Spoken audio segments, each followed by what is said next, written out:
One thing every team improved on in the NBA offseason. Celtics retained championship core. The Celtics entered the offseason coming off of a very convincing finals win versus the Dallas Mavericks, and to keep the window wide open, they brought back and extended the two core pieces in Jason Tatum and Derek White, along with rotational pieces in Xavier Tillman and Luke Kornet.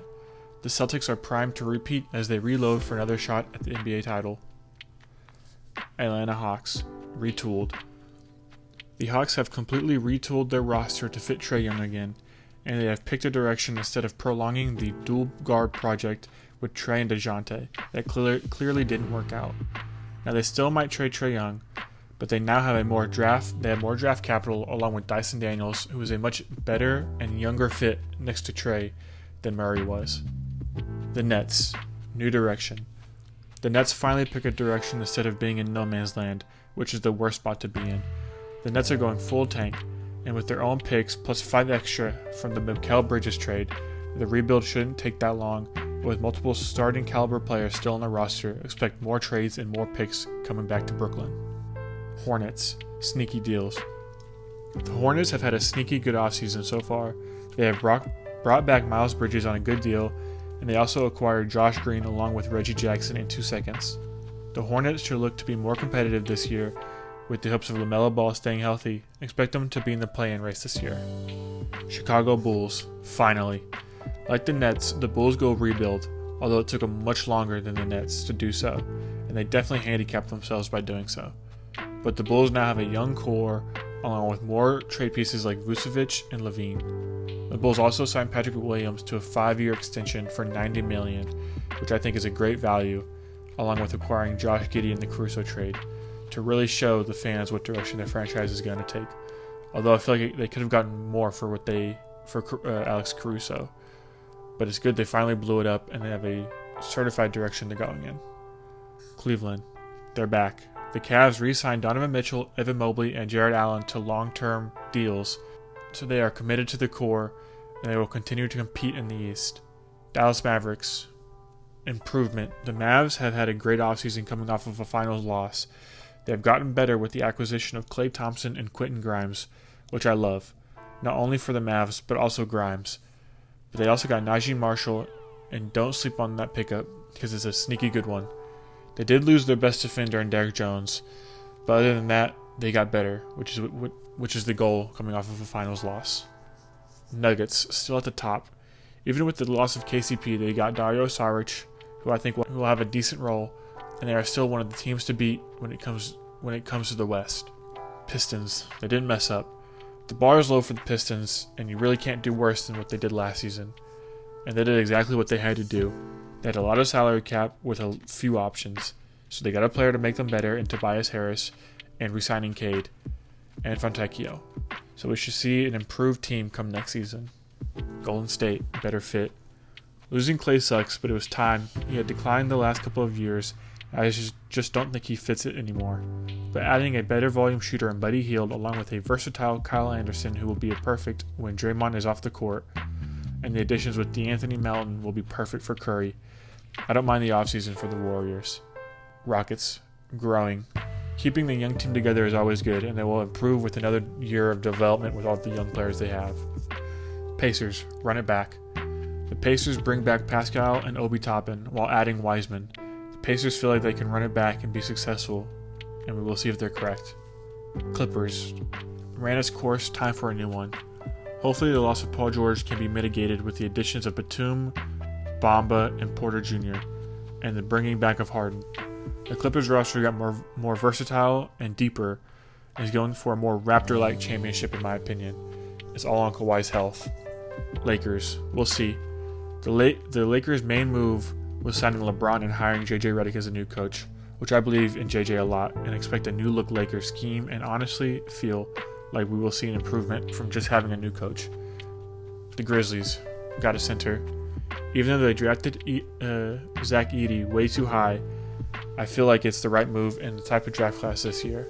And other than that, hopefully they can stay healthy and out of trouble, and it will be a handful in the West. Miami Heat got deeper. Although they lost Caleb Martin, they got Alec Burks, who could be a sneaky six-man of the year, and they also re-signed Bam, which is great to go along with Kevin Love. Milwaukee Bucks rounded out. They lost Beasley, but they also got 2 rotation pieces in Taurean Prince and Delon Wright, so they should be better roster-wise. Timberwolves, 6th man. The Timberwolves got their 6th man in the draft with Rob Dillingham, and with Edwards playing in the Olympics, the Wolves should be good for a really long time. Pelicans, changing it up. The Pelicans have finally made it a move after running it back for the last couple of years by adding DeJounte Murray, which is going to add a new dynamic and a good point guard to distribute the ball to all the weapons the Pelicans have. Knicks, big move. The Knicks made a splash by trading for Mikal Bridges, and even though it was an overpay, they are still set up to not only compete for a title this year, but for years to come. And yet they still maintain flexibility, which is a rare to be able to compete and maintain. With a healthy roster, the Knicks should compete for the 1 seed this year in the East. OKC filled holes. Pause. After a surprising 2023 season, the Thunder entered the offseason with a really good and yet young roster that did have some obvious flaws, and they went out and filled those flaws, with the trade of Josh Giddey for Alex Caruso and the signing of Isaiah Hartenstein. Rebounding was the biggest flaw for OKC, and they fixed it with signing Ihart, who is one of the best offensive rebounders in the league and is also very versatile on the offensive side of the ball. He will be great for OKC while also getting rid of Giddey, who no longer fit the roster. And they also got back someone who did. Alex Caruso. He is one of the best defenders in the league and can finally compete again. OKC should be a top dog in the league. Orlando Magic. The Magic just had one of the more surprising seasons in the NBA with a young roster, and in the offseason they improved on it by getting shooting, which they also desperately needed. Signing KCP is perfect for a good defender who can shoot and who has championship experience. They also re-signed 5 key players: Goga Badatsi, Gary Harris, Jonathan Isaac, Franz Wagner, Mo Wagner, and the Magic will be much improved. 76ers final shot. The 76ers added the biggest piece in the offseason in Paul George, who is still an all-star caliber player, while also re-signing Maxey. But the pickup that might be the most underrated this offseason is Andre Drummond. With Embiid's injury history, Drummond will provide a lot of value and stability. The 76ers extend their window for at least a little while longer and should contend for the East against the Knicks and Celtics. Suns retool a little bit. The Suns didn't do much, but what they did do was right. They did get 2 solid pieces that will contribute at the point guard position in Monte Morris and Tyus Jones, who are perfect pickups for a team that was handicapped like the Suns were. Trailblazers, great trade. The Blazers traded the 14th pick and a future 2029 first-round pick for Denny Avdia, who plays a winning style of basketball, who is still only 23 years old. He will fit in perfectly. They did give up Malcolm Brogdon in the trade. Portland still needs a cornerstone piece to build around. Maybe Shaedon Sharpe or Scoot Henderson could be that. I feel like this season is the season we find out. Kings want to stay afloat. The Kings traded for DeMar and re-signed Malik Monk, which are great moves and raise their floor significantly. It keeps them in the playoff race in the West because it's only going to get harder with the Grizzlies getting healthier and younger teams getting better like the Rockets and Spurs. Spurs, point guard. The Spurs signed Chris Paul, who fits perfectly with Wemby and fits perfectly with the core of the San Antonio Spurs. Raptors, locked in the core. The Raptors re-signed Scotty Barnes and Emmanuel Quickley and have pretty much committed to the core of Barnes, RJ, and Quickley, and we'll see what they can do this year. Jazz, second I guess. Good trade for Westbrook, and they got a second, but that's about all they did.